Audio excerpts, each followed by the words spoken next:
Hello everybody, my name is Bonnie and I'm going to give you a presentation about oral cancer. I'm going to wait a couple of minutes for everybody to get in, check their mics. I'm going to put a chat on there. Hello Hannah, can you give me a thumbs up if you can hear me? Please indicate with a thumbs up.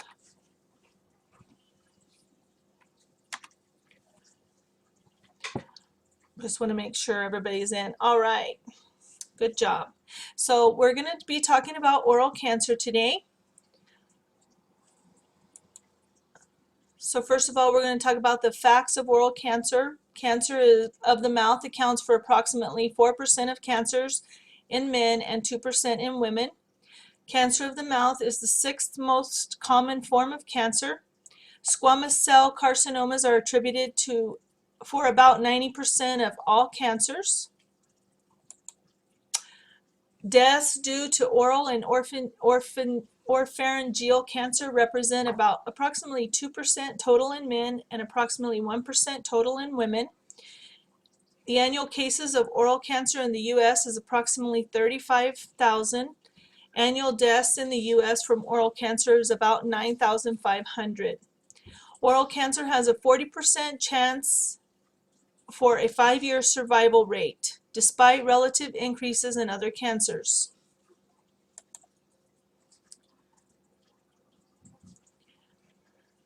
Etiology and contributing factors for oral cancer is the two most important risk factors for cancer of the mouth is the use of tobacco and alcohol. Smoking is the single most important risk factor for oral cancer.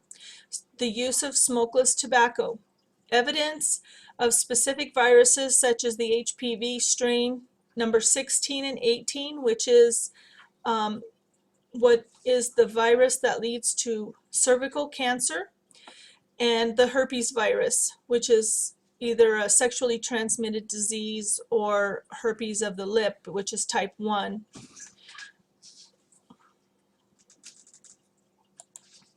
The etiology and contributing factors of cancer of the lip is heavy exposure or excessive exposure to the ultraviolet rays of the sun. It can be due to poor oral hygiene, nutritional deficiencies, congenital and acquired defects of the immune system. Going back to the tobacco and alcohol, working those two together, they work synergistically to increase your risk of oral cancer. The smoke and the heat from cigarettes, cigars, and pipes irritate the oral mucosa. Smokeless tobacco irritates the mucosa membranes through direct contact. Here's some oral cancer images. I'm going to write another type. I'm going to type in the chat, have you, or I should say,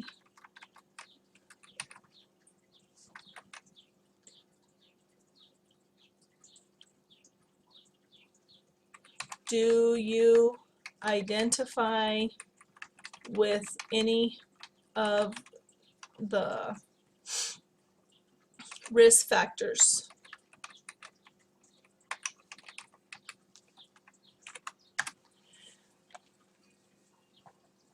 This is an image of the tongue, on the side of the tongue, and it is cancerous, and this is an image on what we call the posterior palate right here, and some of them look like they're not really that bad and others look really bad. And this is the white lesions. We talk about different types of lesions. The signs and symptoms for clinical diagnosis is most oral cancer in the early stages go unnoticed. Most often it can be painless and or very little physical change in the mucosa of the oral cavity. It may appear as white, which we call leukoplakia, or red, which is erythroplakia, patch of tissue in the mouth.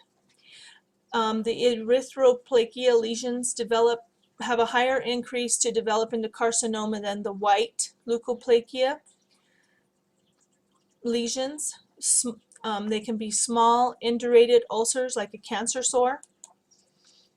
It can be a lump or a mass inside your mouth or neck, pain or difficulty in swallowing, speaking, or chewing, wart-like masses, hoarseness for a long time, numbness in the oral facial region, persistent earache. And I'll leave you a link at the end of a lady that had just that, she had a canker sore that didn't go away. The detection is what we call intraoral and extraoral examinations, radiographs or x-rays. Delays in diagnosis may be attributed to the patient or professional or both. If you're not seeing the dentist, or if you as the professional, you're not diagnosing them or doing what you need to do. You need to teach your patient the importance of an oral self-examination on how to do the exam, when to do the exam, and what may warrant a visit from your healthcare provider.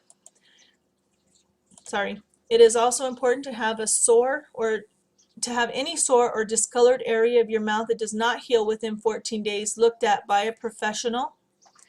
The treatment for oral cancer is surgery, radiation therapy, chemotherapy, rehabilitation, restorative and prosthetic dentistry is a big part of that treatment.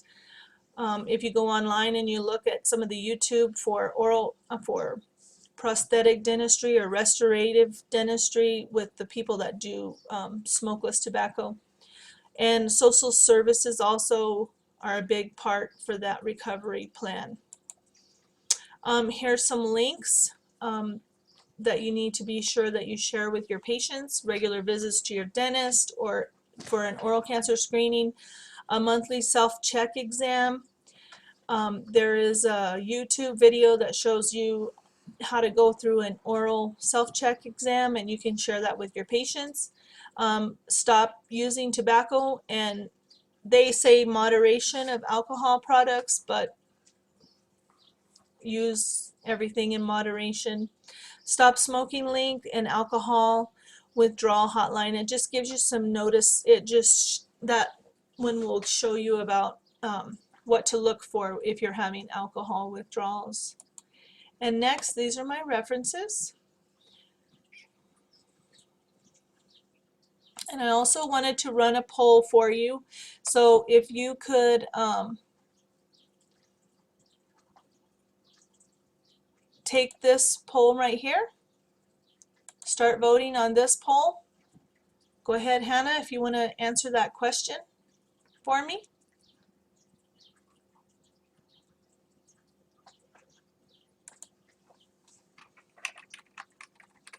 Oh, great, you voted. That's awesome. Thank you. Okay, yes, I have one vote. Yes, it's going to help her take action. All right, well, I thank you for your time, and I'm going to put a link over here. And this is a really cool video, so you should watch it sometime. Thank you very much.